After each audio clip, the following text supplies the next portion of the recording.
Shalom, selamat malam Bapak Ibu, Saudara-saudari yang terkasih dimanapun kita berada saat ini. Puji Tuhan kalau malam hari ini Tuhan telah mempersatukan kita kembali di dalam persekutuan doa untuk bersama-sama memuji dan menyembah Tuhan, mendengarkan sabda Tuhan. Mari terlebih dahulu kita siapkan hati kita. Kita mau buka dengan tanda kemenangan Tuhan kita Yesus Kristus demi nama Bapa dan Putra dan Roh Kudus. Amin. Selamat malam ya Allah Bapa, Allah Putra, Allah Roh Kudus, Allah Tritunggal Maha Kudus. Kami mengucap syukur, kami berterima kasih Tuhan untuk penyertaan-Mu setiap hari di dalam perjalanan hidup kami, perziarahan hidup kami. Dan khususnya minggu-minggu ini saat kami memasuki masa Advent, masa yang penuh pengharapan, penantian. Bimbinglah kami Tuhan, agar dari minggu ke minggu hati kami semakin siap untuk menjadi palungan yang hangat, untuk Engkau terus meraja di dalam hati kami. Saat ini ya Bapa, kami rindu untuk memberikan pujian dan penyembahan kami kepadamu. Kami rindu untuk mendengarkan sabda-Mu, firman-Mu, bagaikan pelita untuk menerangi setiap langkah demi langkah kehidupan kami. Dan biarlah kemuliaan hanya bagi-Mu, Allah Bapa, Allah Putra, Allah Roh Kudus, seperti pada permulaan, sekarang, selalu, dan sepanjang segala abad. Amin. Terpujilah keluarga kudus Nazaret, Tuhan Yesus, Bunda Maria dan Santo Yosef, sekarang dan selama-lamanya. Amin. Shalom. Saat ini mari kita bangkit berdiri. Kita mau memuji Tuhan Allah kita. Kita mau bernyanyi. Kita mau bersorak bagi Tuhan Allah kita, Sang Raja Damai.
Raja di atas segala raja, Dialah Sang Immanuel, Allah yang senantiasa beserta kita. Seperti lilin Advent yang bernyala, dan saat ini kita pun rindu agar api Roh Kudus di dalam hati kita berkobar-kobar untuk melayani Tuhan. Nyalakan apimu.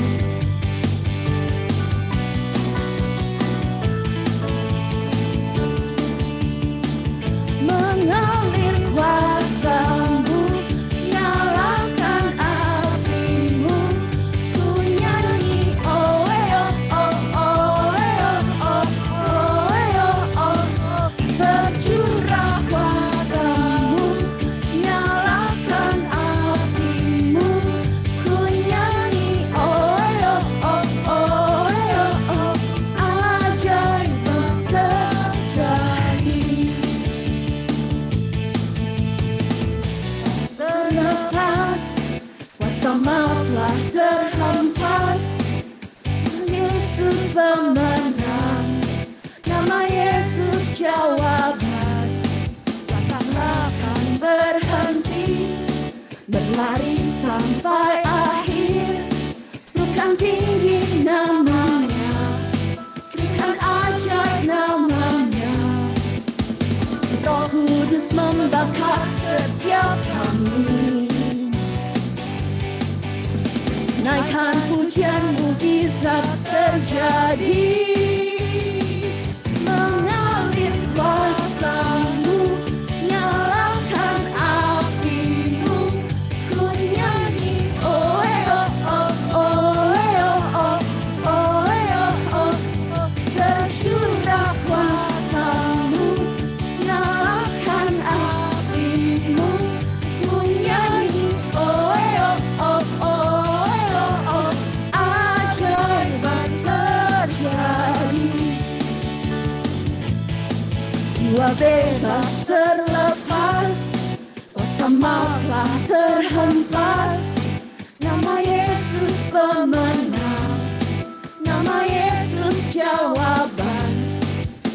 Takkan berhenti, berlari sampai akhir. Serukan tinggi namanya, serukan ajaib namanya. Roh Kudus membakar setiap kami. Naikkan pujian, mujizat terjadi.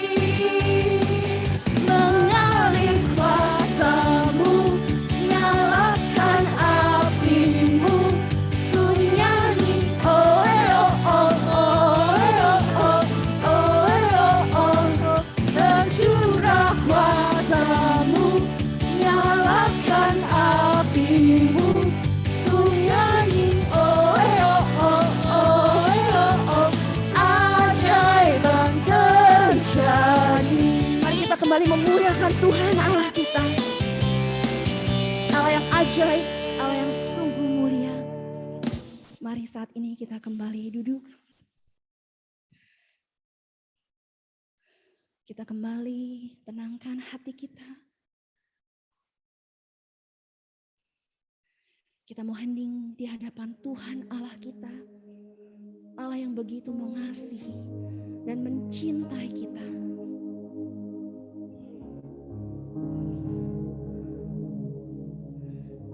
Terima kasih Tuhan.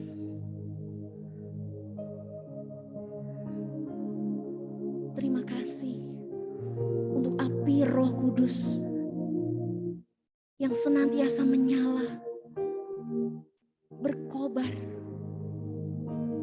berpijar di dalam hati kami. Dan saat api itu mulai redup, atau bahkan hampir pudar, namun firman-Mu mengatakan, sumbu yang telah pudar takkan dipadamkannya. Kami yakin dan percaya Bapa, kasih-Mu, cinta-Mu yang merangkul kami kembali, memeluk kami kembali, karena kami sungguh berharga di mata-Mu. sungguh indah di matamu. Engkau terus menyalakan api, bahkan mengobarkan api Roh-Mu Tuhan.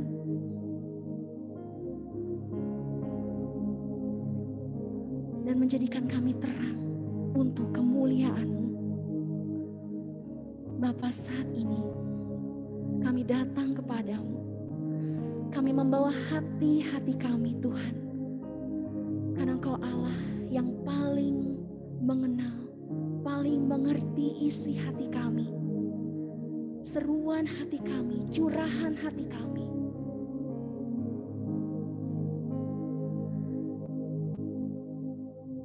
Engkau Tuhan yang saat ini juga mau memulihkan setiap hati, menyembuhkan setiap hati yang terluka.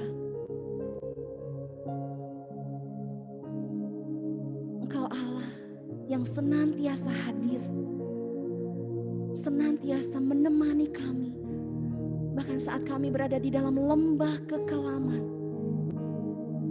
Engkau menuntun kami. Engkau Allah yang turut bekerja di dalam segala hal untuk mendatangkan kebaikan bagi mereka yang mengasihi-Mu dan terpanggil sesuai dengan kehendak-Mu. Inilah hati-hati kami Tuhan. Mengalirlah kuasa-Mu Tuhan, kuasa Roh Kudus-Mu ke dalam hati-hati kami. Kuasa dari tempat maha tinggi. Kuasa dari tempat maha tinggi, Bapa kekal mulia, Kau hadir di sini, memulihkan hati, menyembuhkan yang terluka. Ku kan tenang bersama-Mu, Bapa. Mengalir kuasa-Mu, mengalir kuasa dari tempat maha tinggi, Bapa kekal mulia. Kau hadir Tuhan, Kau sungguh hadir. Kau memeluk setiap kami Tuhan, memulihkan, menyembuhkan setiap luka-luka di dalam hati kami. Dan hanya bersama-Mu Bapa kami tenang.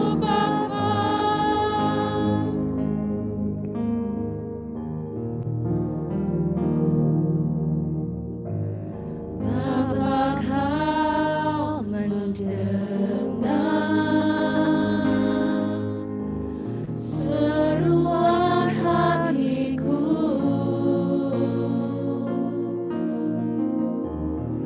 Tak pernah Kau lepaskan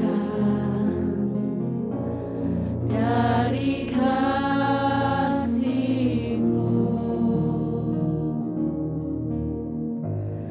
Lewat lembah kelam,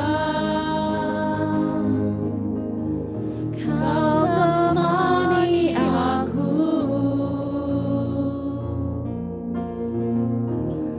Roh-Mu bekerja selalu untuk kebaikanku. Mengalir kuasa dari tempat maha tinggi, Bapa kekal mulia, Kau hadir di sini, memulihkan hati, menyembuhkan yang terluka. Ku kan tenang bersama-Mu, Bapa. Bapa, Engkau mendengar seruan hati kami. Bapa, Kau mendengar. Inilah seruan hati kami. Inilah kerinduan kami. Inilah curahan hati kami. Tak pernah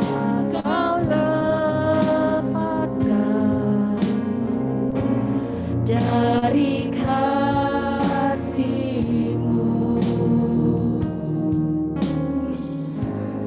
Lewat lembah gelap, Kau temani aku. Roh Kudus-Mu bekerja selalu untuk kebaikan, untuk kebaikanku, mengalir kuasa dari tempat maha tinggi. Bapa kekal mulia, Kau hadir di sini, memulihkan hati, menyembuhkan yang terluka. Ku kan tenang bersama-Mu, Bapa. Mengalirlah kuasa-Mu Tuhan, mengalir kuasa dari tempat yang tinggi. Bapa kekal mulia, Kau hadir di sini, memulihkan hati, menyembuhkan yang terluka. Ku kan tenang bersama-Mu, Bapa. Ku sembah Kau Tuhan.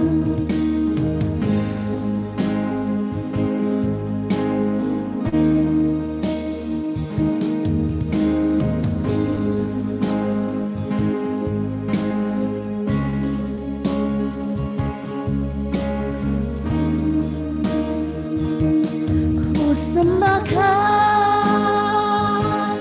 Tuhan, ku sembah Kau Yesus.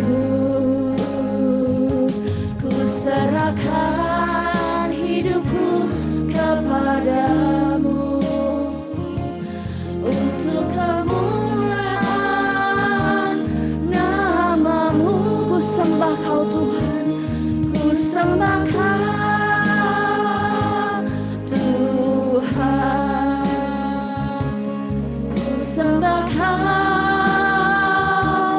Yesus. Ku serahkan hidupku kepadamu untuk kemuliaan nama-Mu. Ku sembah Kau Tuhan, sembah Kau Tuhan, hanya Engkau Tuhan. Ku sembah Kau Yesus. Ku serahkan hidupku kepadamu untuk kemuliaan nama-Mu, untuk kemuliaan nama-Mu, untuk kemuliaan nama-Mu, untuk kemuliaan nama-Mu, untuk kemuliaan nama-Mu.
Anakku, aku bersamamu selalu.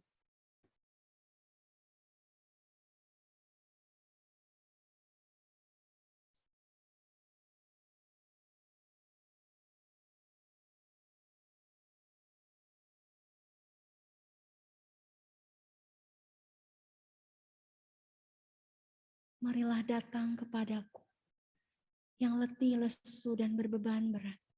Aku akan memberikan kelegaan.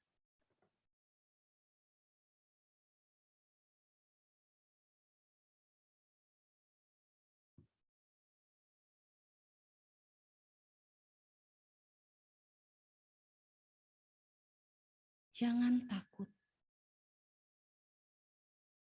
Percayalah.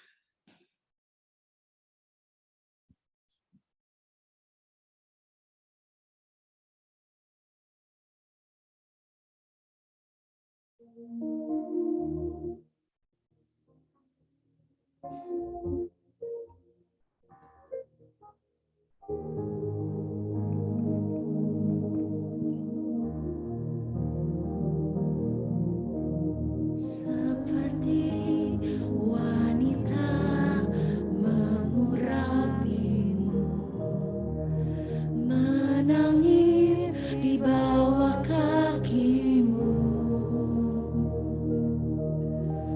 Demikian hidupku mau mengasihimu. Yesus, Engkau baik bagiku. Sampai akhir ku menutup mata, ku tetap setia menanti janjimu. Sampai akhir dan mahkota kehidupanku, ku tetap setia melayanimu. Sampai akhir ku menutup mata, ku tetap setia menanti janjimu. Sampai ku dapatkan mahkota kehidupanku, ku tetap setia, ku melayanimu. Ku tetap setia, ku melayanimu. Ku tetap setia, ku melayanimu.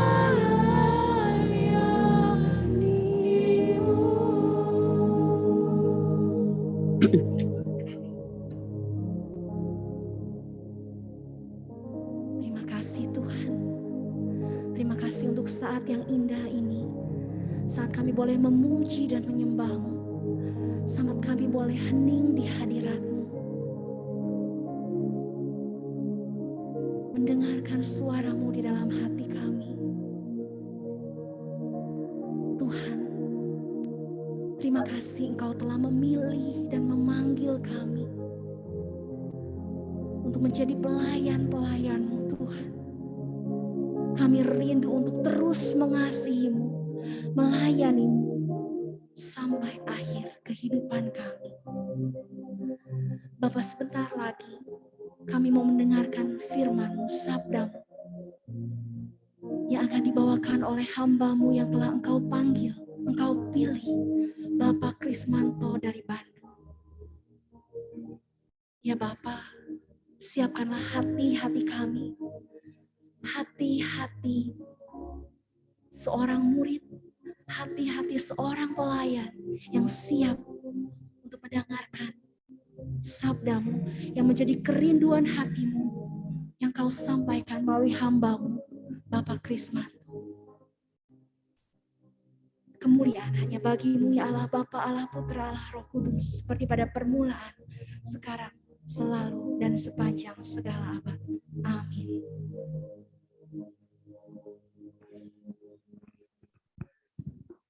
Ya, terima kasih Cika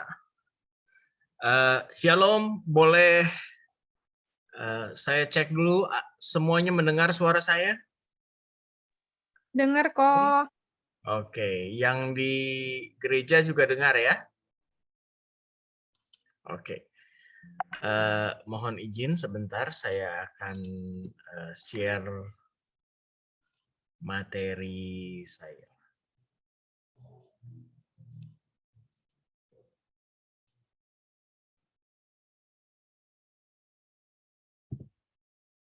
Oke. Hari ini saya diminta sama Ane untuk menyampaikan materi ini ya. Lahir sebagai pelayan, masih dalam rangka masa Advent, ya, menjelang Natal. Kita dalam waktu dekat kita akan sama-sama merayakan Natal. Dan hari ini kita akan bicara tentang bagaimana Yesus lahir sebagai pelayan di muka bumi ini. Dan oleh karena itu Anda dan saya juga diundang, diajak untuk melayani satu sama yang lain. Ya.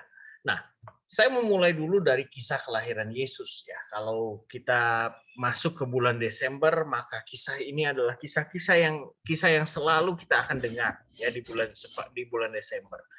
Dan kisah Yesus ini ditulis oleh banyak penulis ya, tapi saya mau ajak Anda untuk membandingkan dua penulis Injil ini ya. Ada Matius dan ada Lukas. Dua penulis Injil ini menulis kitab Injilnya ya, mengisahkan kelahiran Yesus itu dengan cara yang sangat berbeda ya. Dengan cara yang sangat berbeda, dengan details yang berbeda, dan dengan tujuan yang berbeda. Injil Matius ditulis oleh Matius dengan target audiens, target pembaca adalah orang Yahudi. Karena target pembacanya orang Yahudi, dan message yang dia mau sampaikan, yang Matius mau sampaikan adalah bahwa Yesus adalah raja orang Yahudi, Yesus adalah Mesias yang dinantikan itu. Maka dia mulai dengan silsilah. Matius mulai dengan silsilah. Ya, siapa sih Yesus itu? Dia adalah sosok pewaris tahta Daud. Dia adalah sosok pewaris tahta Daud. Jadi dia diperkenalkan oleh Matius sejak awal. Inilah silsilah Yesus Kristus. Nah, ya, dari siapa memperanakan siapa terus gitu ya. Dan dari silsilah itu kita tahu bahwa Yesus adalah keturunan Daud. Ya. Nah, cerita yang berbeda yang ditulis oleh Lukas. Lukas menulis kisah Yesus, kelahiran Yesus sebagai pribadi yang sederhana. Lukas menulis kisah kelahiran ini sebagai lahir dari keluarga yang sederhana. Yesus bukan ditunjukkan sebagai raja, sebagai Mesias, ya. Tapi Lukas membingkai cerita kelahiran ini sebagai peristiwa yang biasa. Ya. Cerita Maria ketemu Elizabeth gitu ya. Cerita percakapan Maria dan Elizabeth gitu. Lahir dari keluarga yang baik, yang sederhana gitu ya. Dari ya bersahaja gitu ya. Walaupun memang ada sesuatu yang yang istilahnya ada mujizat yang terjadi di sana, di mana Maria baru bertunangan, dia belum menikah tapi dia sudah hamil gitu ya. Memang ada malaikat di sana ambil bagian. Memang ada kisah, ada cerita yang istimewa di situ. Tapi dia dimulai dengan Bunda Maria yang sederhana. Ya. Nah, demikian juga dengan detail orang-orang yang terlibat di dalam kisah itu. Injil Matius menulis orang Majus. Injil Matius menulis 3 raja dari timur yang mau ketemu dengan raja orang Yahudi yang baru lahir. Ya. Maka mereka mempersembahkan emas, kemenyan, dan mur ya untuk Yesus. Bapak Ibu Saudaraku dikasih Tuhan, ini karena apa? Karena di Matius mau menunjukkan bahwa Yesus ini raja. Maka yang berkunjung pada saat Yesus lahir juga raja, ya. Nah, tapi Lukas melihat dari sisi yang lain. Lukas menampilkan gembala, orang-orang yang dipinggirkan, orang-orang marginal, orang-orang yang kelas yang paling rendah dalam strata sosial masyarakat Yahudi pada zaman itu. Ya, gembala itu udah gembalanya bau kambing, kambingnya bau gembalanya, gitu ya. Jadi sama baunya, gitu ya. Nah, gembala ini udah yang paling rendah, mungkin nggak sekolah, gitu ya. Nah, Lukas berusaha untuk menampilkan orang-orang yang sederhana. Kalau Matius menampilkan raja, Lukas menampilkan orang yang sederhana. Kalau dari dua kitab ini kita baca, kita tahu bahwa Yesus itu hadir buat semua orang. Bukan cuma buat orang yang terpelajar, raja-raja yang begitu penting, tapi Yesus juga lahir buat orang-orang yang dipinggirkan. Ya. Nah, detail-detail yang lain adalah benda-benda yang terlibat di dalamnya. Di dalam kitab Matius, di dalam kisah kelahiran Yesus di kitab Matius, di Injil Matius, benda yang menjadi petunjuk, ya, yang menjadi objek yang penting yang ada di dalam kisah itu adalah bintang. Bintang ini menjadi tanda penting, ya. Dan bintang ini benda langit yang merupakan objek kajiannya para majus itu, para sarjana itu. Mereka memang ahli di bidang astronomi, gitu ya. Sehingga dia mengikuti bintang itu. Bintang di angkasa yang begitu indah, begitu hebat, gitu ya. Penampakannya begitu indah. Nah, itu yang ditampilkan oleh Matius. Kenapa? Karena Yesus raja. Tapi Injil Lukas mengungkap hal yang lain. Injil Lukas mengeksplor hal yang lain. Di dalam Injil Lukas, di dalam teksnya, Lukas menunjuk pada palungan dan kain lampin. Palungan dan kain lampin yang begitu dekat sama Yesus pada saat Yesus lahir. Sebagaimana diketahui, palungan dan lampin merupakan alat-alat penunjang bagi penggembala ternak. Ya. Jadi palungan dan lampin ini adalah penunjang buat penggembala ternak. Ya, mari kita lihat. Saya mau ajak Anda untuk kita nggak bahas Matius hari ini, tapi kalau kita mau belajar tentang lahir sebagai pelayan, kita mau coba lihat yang Lukas. Ya, kita mau fokus pada yang Lukas. Ada sesuatu yang istimewa di sana. Saudaraku yang dikasih Tuhan, palungan dan kain lampin. Ada apa dengan dua barang ini? Ya, mari kita sama-sama lihat ada apa dengan kedua barang ini. Apa sih palungan? Apa sih kain lampin itu? Saya mau ajak Anda untuk mengeksplor dua barang ini. Ya, yang pertama adalah palungan. Palungan itu terbuat dari kayu, biasanya diisi sama jerami. Ya, palungan ini adalah tempat makanan buat ternak. Ya. Dia terbuat dari kayu, isinya adalah makanan ternak. Tempat di mana ternak-ternak itu nyamperin gitu ya, dan membenamkan mulut mereka ke dalamnya. Tempat makan. Dan bayi Yesus diletakkan di dalam palungan. Ini sebetulnya adalah sebuah pesan profetik gitu ya. Sekarang ini bisa disebut sebagai sebuah sesuatu yang profetik. Kenapa? Karena Ini adalah sebuah nubuat tentang Kristus yang memberi tubuhnya sebagai makanan. Kita tahu bahwa Kristus itu adalah roti hidup. Dan dia ditaruh di palungan, itu seperti dia disimpan di atas piring gitu ya. Di atas piring, di atas tempat di mana ya kebetulan palungan ini tempat makanannya ternak gitu ya. Tapi Kristus sendiri itu seperti dimasukkan ke dalam sibori gitu ya. Roti kudus, hosti itu disimpan di dalam sibori. Nah, itu tuh seperti palungan. Roti hidup itu diberikan sebagai makanan. Oleh karena itu ketika Yesus berkata, barang siapa tidak makan dagingku dan minum darahku, dia nggak mendapat bagian di dalam.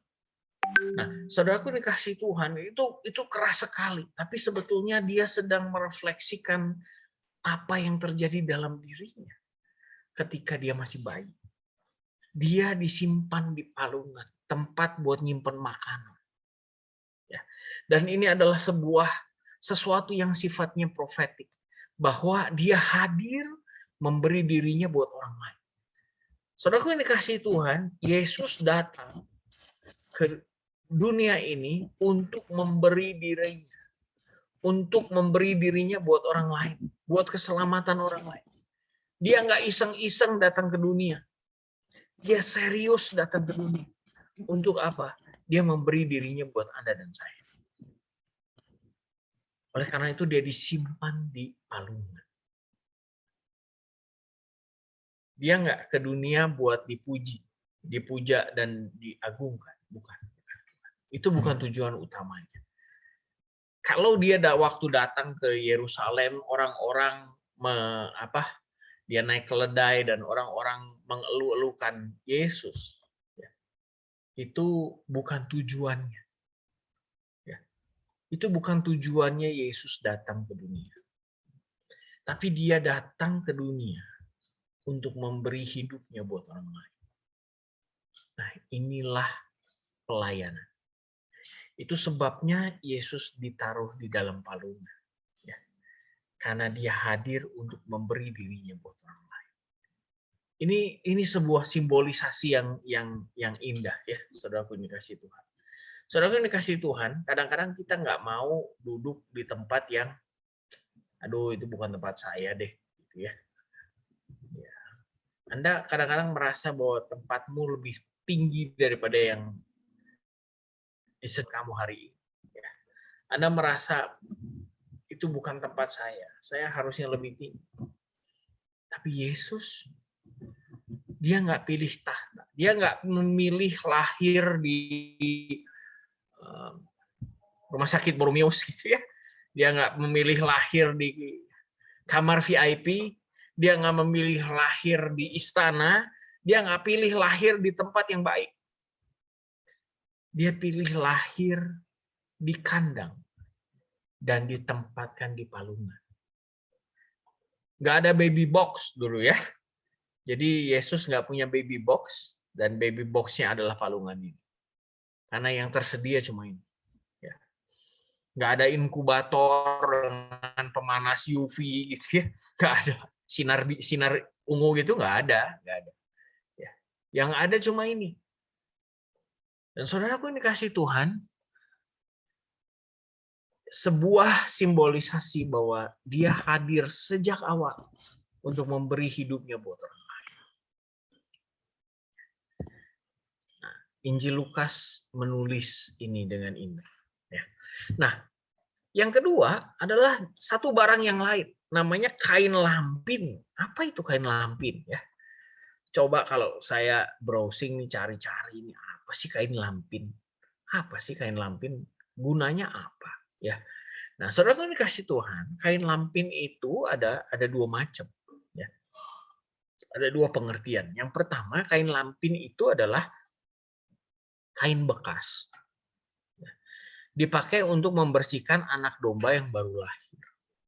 Jadi gini, ketika domba baru lahir tuh dia nggak bisa langsung jalan berdiri dengan tegak ya.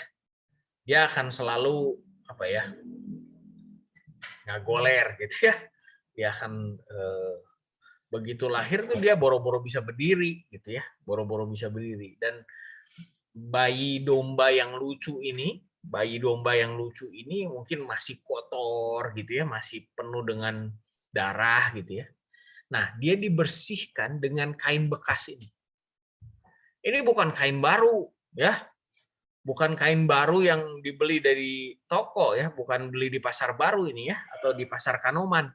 Bukan, ini kain bekas ya, yang nggak dipakai lagi ya, mungkin bekas anduk gitu ya, mungkin bekas apapun lah. Nah, itu dipakai buat ngebersihin si domba. Dan biasanya dia dibungkus pakai itu supaya apa? Pada saat dia disimpan di tempatnya, ya di kandangnya, dia nggak kebentur-bentur. Nah, jadi gini, kalau domba itu kebentur, ya, maka akan ada cacat di badannya. Nah, domba-domba yang diternakan di tanah Israel itu tujuannya adalah untuk korban persembahan. Nah, pada saat korban persembahan, domba itu harus dicari yang paling mulus, yang paling bagus, yang nggak ada cacatnya. Nah, kalau dia kebentur cacat, nanti dia besar, cacat itu nggak hilang, maka ya udah domba ini nggak bisa dipakai buat persembahan. Nah, oleh karena itu biasanya lahirnya domba disertai dibungkus dengan kain lampin. Ya, dibungkus dengan kain lampin itu. Apa sih kain lampin? Kain bekas sebetulnya. Ya, ini bicara kain bekas, bukan kain yang baru, bukan kain yang bersih, bukan kain buat bikin baju seragam gitu ya, bukan. Ini kain bekas. Bisa jadi ini potongan-potongan kain, ya, atau sisa kain, gitu ya.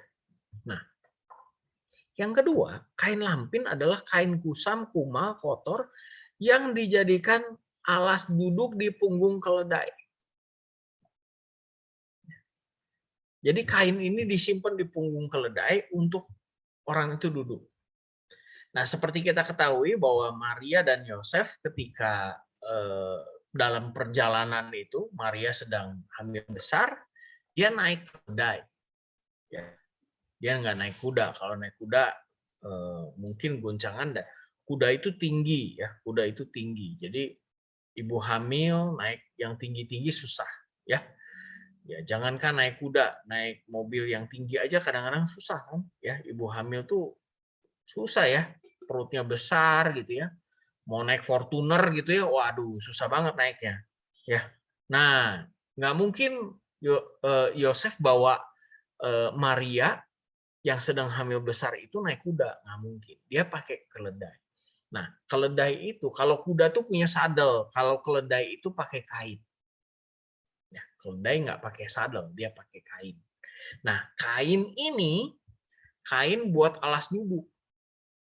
Kira-kira kainnya bersih atau enggak? Pasti enggak bersih. Karena buat alas duduk. Ya. Nah, kain kotor ini, inilah yang dipakai oleh Maria dan Yosef pada saat Maria tiba-tiba kontraksi, gitu ya, bukaan, ya, lalu kemudian lahir Yesus, nggak ada kain di sana, ya, orang dia nggak di hotel, nggak di rumah, nggak di rumahnya orang, ada di dalam kandang, yang ada apa?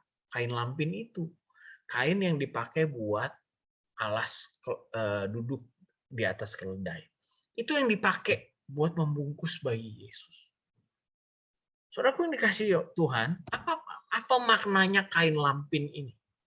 Saudaraku yang dikasih Tuhan, kain lampin adalah kain bekas, kain kusam yang udah nggak dipakai lagi, tapi masih bisa dipakai untuk keperluan tertentu pada hewan peliharaan sebetulnya. Jadi itu mungkin bekas anduk gitu ya, atau bekas apalah gitu. Dipakai buat domba, hewan piaraan kan, keledai gitu ya. Nah, saudaraku dikasih Tuhan, kain itulah yang dipakai oleh Maria dan Yosef untuk membungkus bayi Yesus. Saudaraku dikasih Tuhan, apa pesannya? Yesus nggak hadir di balut sutra.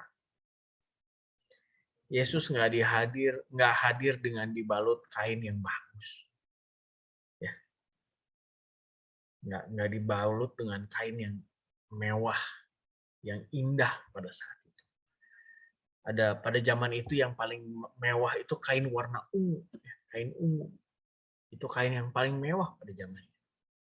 Ya, Yesus nggak dibalut dengan kain ungu, ya, atau sutra, enggak. Tapi Yesus dibalut oleh sampah kain. Kain yang udah nggak dipakai lagi. Artinya apa? Yesus hadir dalam kesederhanaan. Dia tidak hadir untuk dilayani. Yesus hadir untuk melayani. Dia nggak butuh sutra. Dia nggak butuh kain ungu. Kain sisa pun jadi, gitu, ya istilahnya. Dia nggak minta yang istimewa. Karena dia hadir bukan untuk dilayani. Bapak Ibu Saudaraku dikasih Tuhan, ini begitu istimewa, ya. Ini begitu istimewa karena apa? Karena seringkali ya. Kita tuh ada banyak orang yang berpikir bahwa dia bisa menyenangkan Tuhan dengan apa yang dia punya. Dengan apa yang dia miliki, dengan talentanya dia bisa menyenangkan Tuhan. Dengan uangnya dia bisa menyenangkan Tuhan. Dengan kekuasaannya dia bisa menyenangkan Tuhan. Padahal, saudaraku yang dikasih Tuhan, bukan itu yang Tuhan cari. Bukan itu yang Tuhan cari. Dia hadir untuk melayani. Ya. Bapak Ibu saudaraku yang dikasih Tuhan, ada banyak orang ya, yang berpikir bahwa saya sudah melayani Tuhan. Saya udah lakukan ini, saya udah lakukan itu. Ya. Tuhan kan suka dilayani. No. Kalau Anda melayani Tuhan, itu bukan karena Tuhan gila dilayani. Bukan. Kalau Anda melayani Tuhan, itu karena Anda mau intim dengan Tuhan. Karena pada hakikatnya Tuhan mau melayani. Tuhan mau dekat dengan Anda dan saya. Dia mau hadir sebagai Allah yang dekat dengan Anda dan saya. Bukan karena Tuhan pengen dilayani. Ya, kita harus melayani Tuhan seperti raja gitu ya. Enggak. Bukan itu. Ya. Nah, oleh karena itu ada yang begitu bangga ketika dia sudah melayani Tuhan. Ya.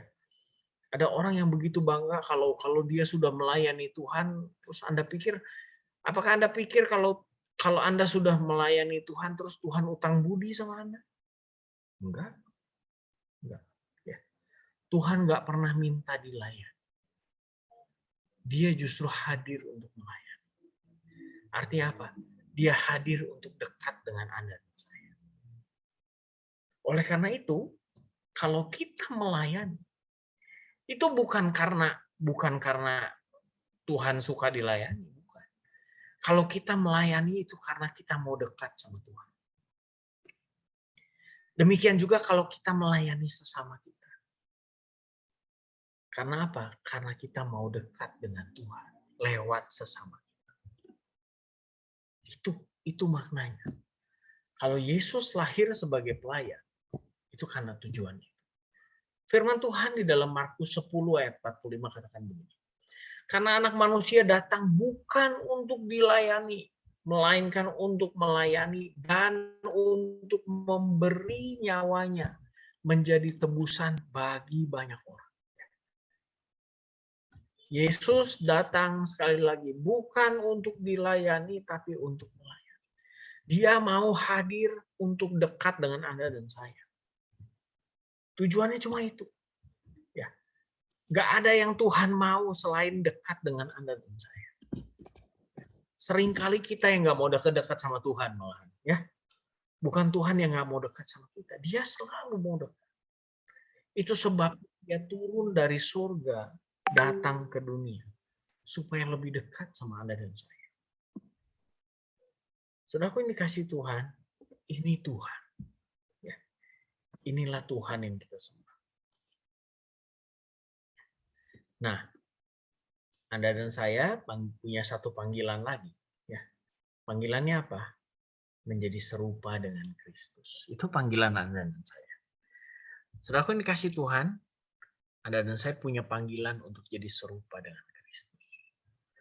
Apa sih keserupaan dengan Kristus itu? Saya mau kasih tahu sama Anda. Kalau Anda mau jadi serupa dengan Kristus, kalau Kristus datang untuk melayani, demikian juga dengan Anda dan saya. Kita ada juga untuk melayani. Kita ada di persekutuan doa ini untuk melayani. Kita ada di keluarga kita untuk melayani, bukan untuk dilayani. Ya. Untuk melayani. Ya. Jadi para pria, ya, kalau Anda mau jadi raja di rumah, jadikan istrimu ratu di rumah. Kalau Anda jadikan istrimu babu, paling-paling kamu cuma tukang kebun. Gitu ya. Ya, kalau istrimu cuma kamu anggap, kamu perlakukan seperti babu, kamu cuma tukang kebun. Gitu ya. Ya, kalau mau jadi raja, jadikan istrimu ratu. Artinya apa? Bukan untuk dilayani, tapi untuk melayani. Keserupaan dengan Kristus itu dimulai dengan memilih menjadi hamba. Kristus turun ke dunia untuk jadi hamba, demikian juga dengan Anda dan saya. Kita ada untuk kita melayani. Dan keserupaan dengan Kristus itu adalah proses panjang seumur hidup. Ya. Belajar serupa dengan Kristus itu seumur hidup. Christ likeness is your eventual destination, but your journey will last a lifetime. Ya, keserupaan dengan Kristus itu adalah tujuan, tapi perjalanan kamu sampai ke tujuan itu seumur hidup. Seumur hidup kita akan belajar untuk jadi serupa dengan Kristus. Artinya apa? Seumur hidup kita akan belajar untuk terus melayani. Amin.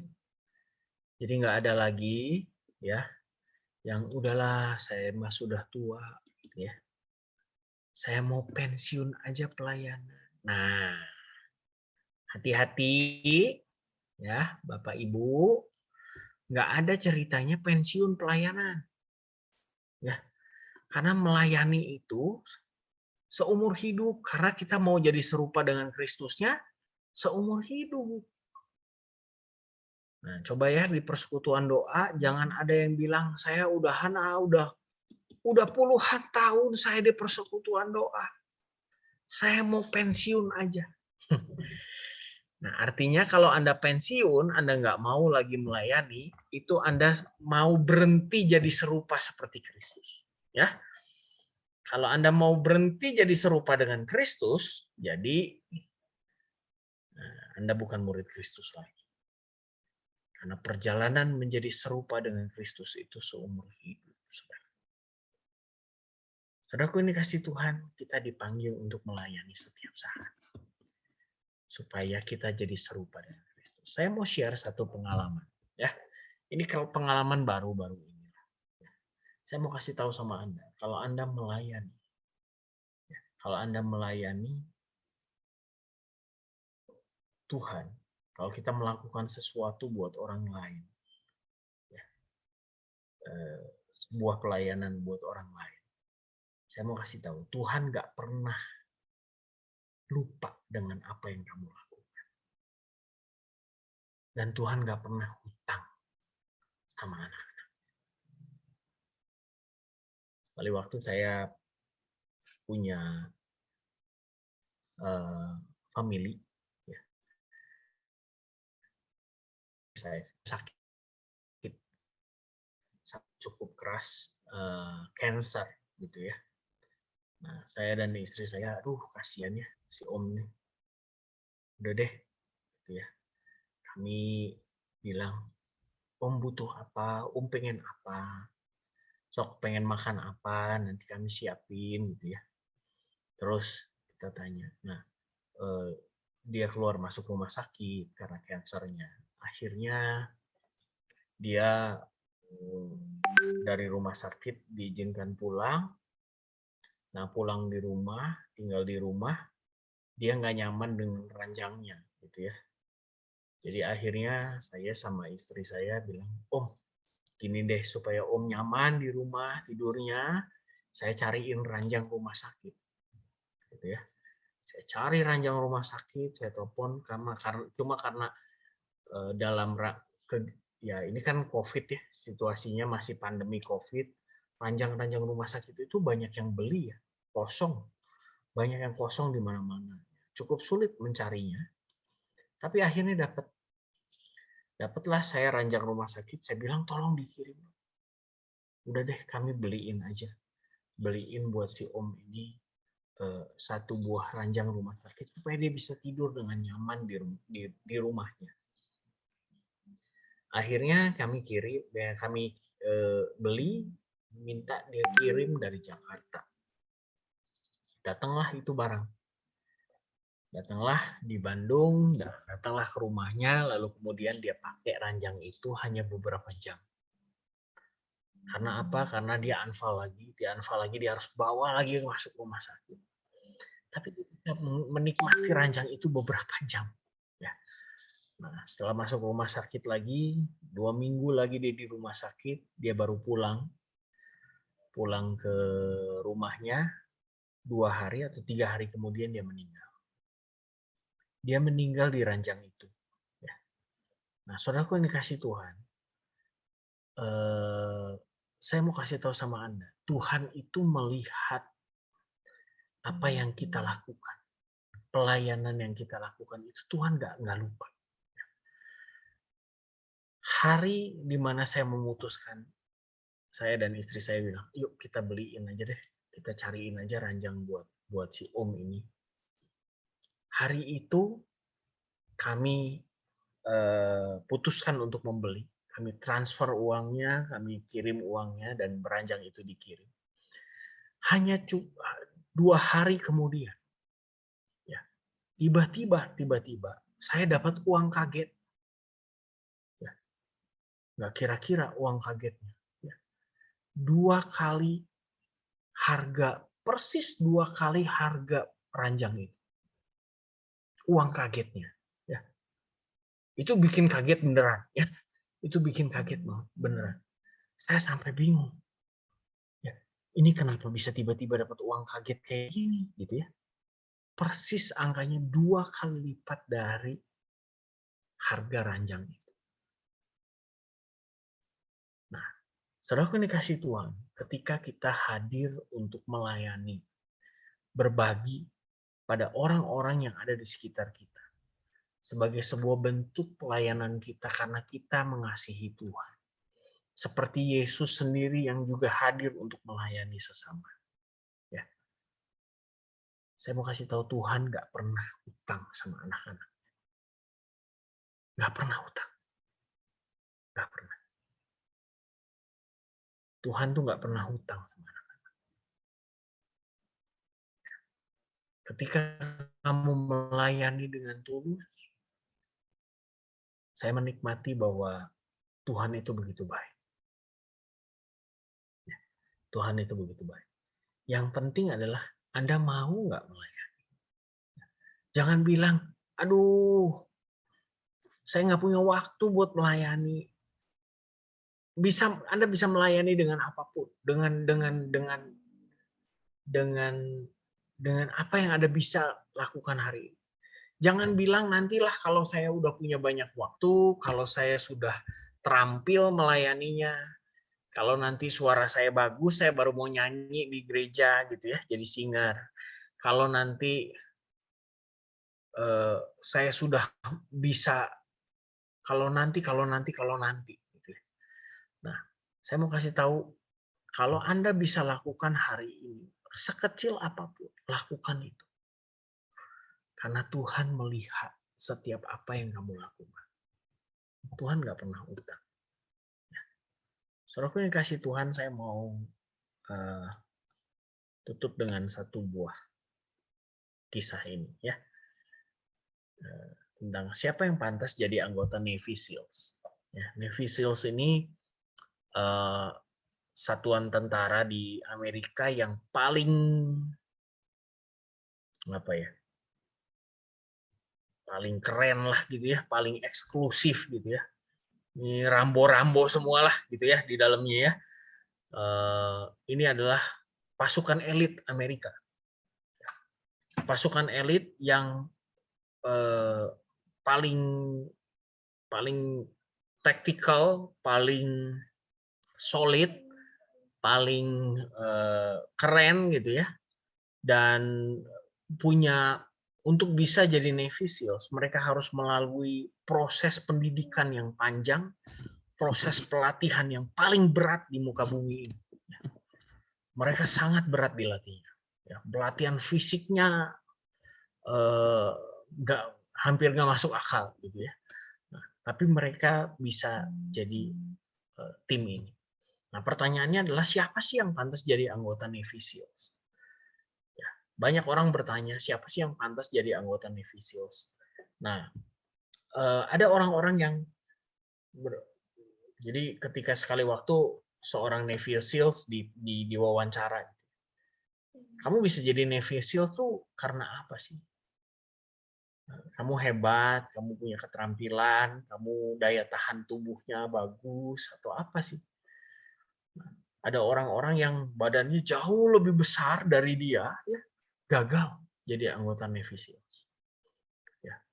Jadi ada orang-orang yang badannya besar banget, kuat gitu ya, bertato gitu ya di mana-mana gitu. Tapi nggak bisa jadi anggota Navy SEALs. Terus yang bisa tuh siapa gitu ya? Nah, kamu badannya ceking gitu, kok bisa jadi anggota Navy SEALs? Nah, jawabannya mengagetkan semua orang. Ternyata untuk bisa jadi anggota Navy SEALs, ya, bukan karena Anda punya kemampuan menembak yang hebat, bukan karena Anda punya kekuatan tubuh atau daya tahan tubuh yang luar biasa, bukan karena itu. Tapi karena ketika Anda dalam pressure yang sangat kuat, dalam masalah yang sangat berat, di dalam tekanan yang sangat berat, Anda tetap akan berjuang untuk mempertahankan teman di sebelahmu, untuk tetap berdiri. Nah, kamu bisa jadi Navy SEALs. Jadi ujian untuk bisa jadi Navy SEALs, bukan dia yang disiksa, temannya yang disiksa. Nah, apakah dengan kekuatannya dia mau tetap bertahan buat temannya itu supaya dia tetap berdiri? Bukan soal dia, tapi soal orang lain.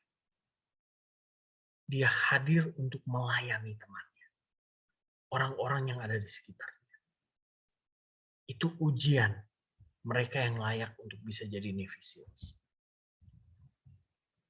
Saudaraku yang dikasihi Tuhan, ya, ini untuk jadi pasukan elit Amerika tuh kayak gitu ujian. Bagaimana dengan Anda dan saya? Bagaimana dengan Anda dan saya? Apakah di tengah tekanan, di tengah beban, di tengah persoalan hidup, kita masih tetap mau melayani sesama kita? Yesus mau memberi dirinya untuk mati. Untuk Anda dan saya. Dia mau memberi dirinya untuk melayani. Bahkan rela sampai mati. Buat orang lain. Nah, itu kualitas yang kita mau kejar. Jadi kalau hari ini kita sama-sama belajar tentang Yesus lahir sebagai pelayan. Dia lahir untuk Anda dan saya. Melayani, bukan untuk dilayani. Nah, kalau kita mau jadi serupa seperti Kristus, kita juga dipanggil untuk melayani, untuk sesama kita. Mari kita tundukkan kepala. Kita berdoa.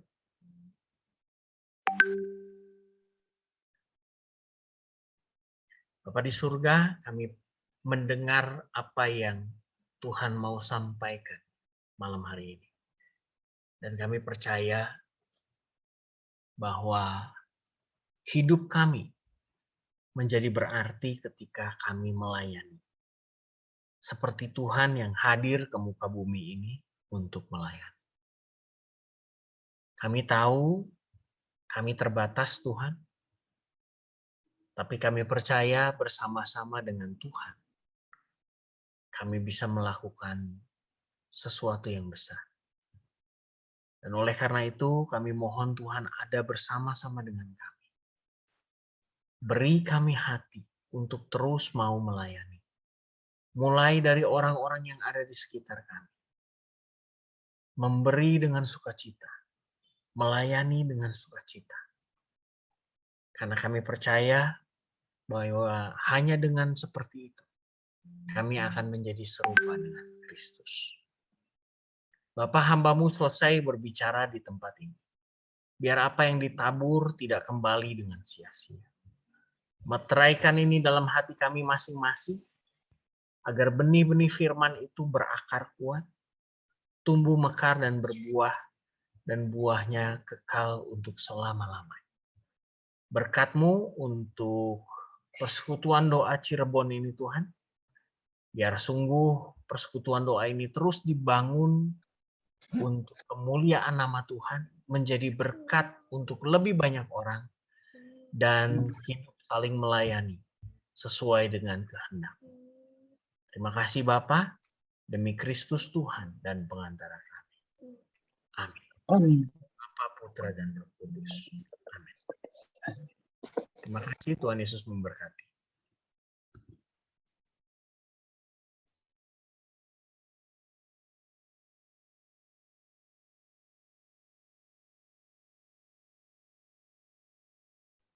Terima kasih. Persembahkan seluruh hidup kita, mempersembahkan cinta, mempersembahkan kurban silih kita, seperti Allah yang telah terlebih dahulu mengasihi kita, mencintai kita.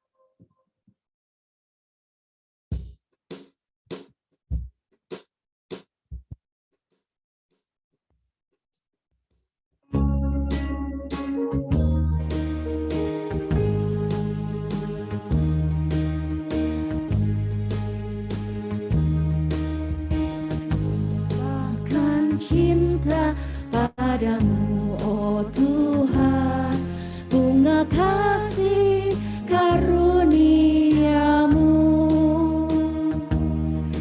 Di jalan yang panjang, Kau pimpin langkahku, Kau bawakan selamat sentosa. Ku persembahkan kurban padamu, oh Tuhan, kerelaan ku tulus ikhlas. Kau dengar doaku, Kau pegang tanganku, sampai bahteraku di surga. Kasih-Mu Tuhan memberi kekuatan dalam cobaan hidup ini. Kasih-Mu Tuhan memberi pengharapan, membawa damai sejahtera. Kasih-Mu Tuhan memberi kekuatan dalam cobaan hidup ini. Kasih-Mu Tuhan memberi pengharapan, membawa damai sejahtera. Ada beberapa pengumuman bisa dilihat di layar. Kita Kita berkumpul kembali Selasa yang akan datang di Minggu Advent yang ketiga. Saat ini mari kita kembali tenangkan hati kita. Kita mau berdoa. Bapa, terima kasih untuk firman-Mu pada malam hari ini. Kami mau belajar daripada-Mu. Kami mau meneladani Engkau Tuhan. Engkau Allah yang lahir ke dunia di dalam kesederhanaan. Menjadi sama seperti kami manusia. Engkau Allah yang senantiasa hadir. Memberi kami teladan. Dalam mengasihi, dalam melayani. Engkau mengasihi, mencintai, melayani sampai akhir hidupmu. Sampai di atas kayu salib Tuhan. Dan ajar kami juga untuk selalu setia, mengasihi, melayani sampai akhir hidup kami. Untuk meneladani Engkau Tuhan Yesus Kristus. Kau bentuk kami terus bagaikan bejana yang selalu siap dibentuk. Semakin hari semakin menyerupai-Mu Tuhan Yesus Kristus. Bapak, kami berdoa juga untuk Bapak Krismanto dan keluarganya. Kau senantiasa menyertai Bapak Krismanto dan keluarganya, istri dan anak-anaknya, agar keluarga mereka sungguh menjadi terang dan garam dimanapun mereka berada.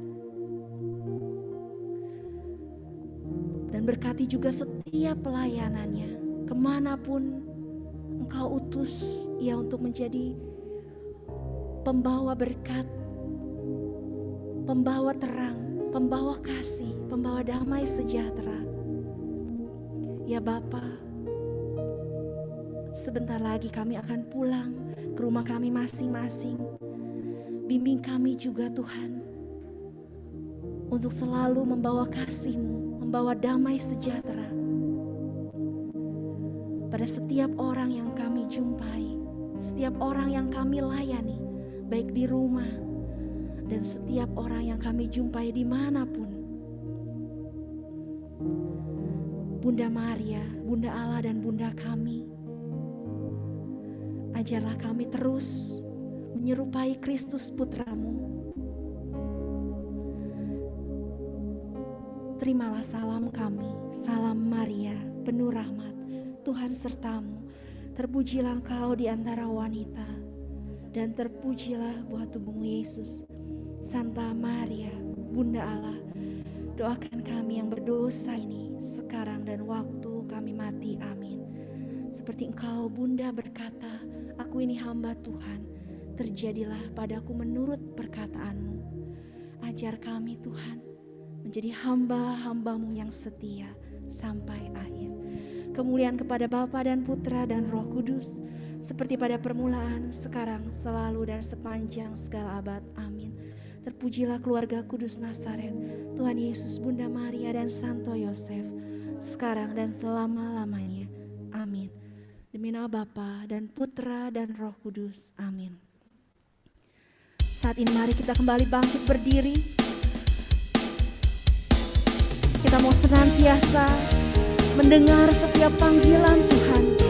Dan sungguh itu adalah sebuah anugerah untuk Kau panggil kami Tuhan menjadi para pelayan yang setia, pekerja Kristus yang mulia.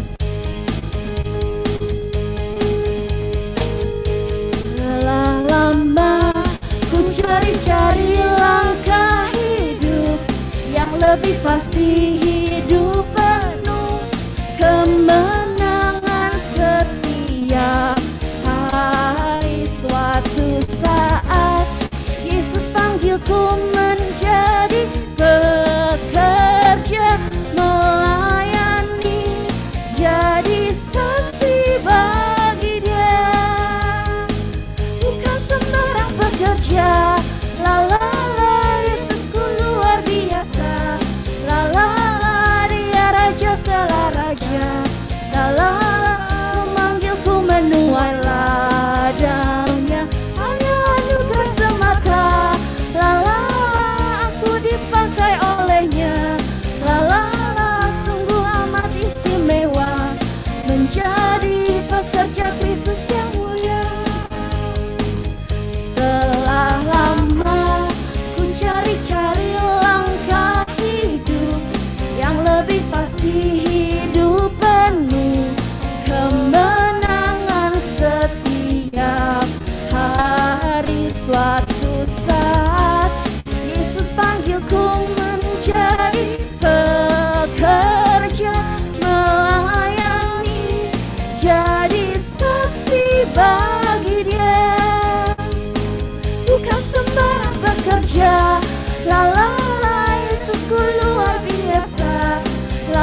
Selamat malam, Tuhan Yesus memberkati. Sampai jumpa setelah saya akan datang.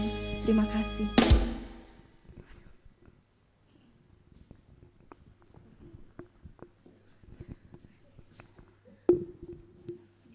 Sebentar bilang kan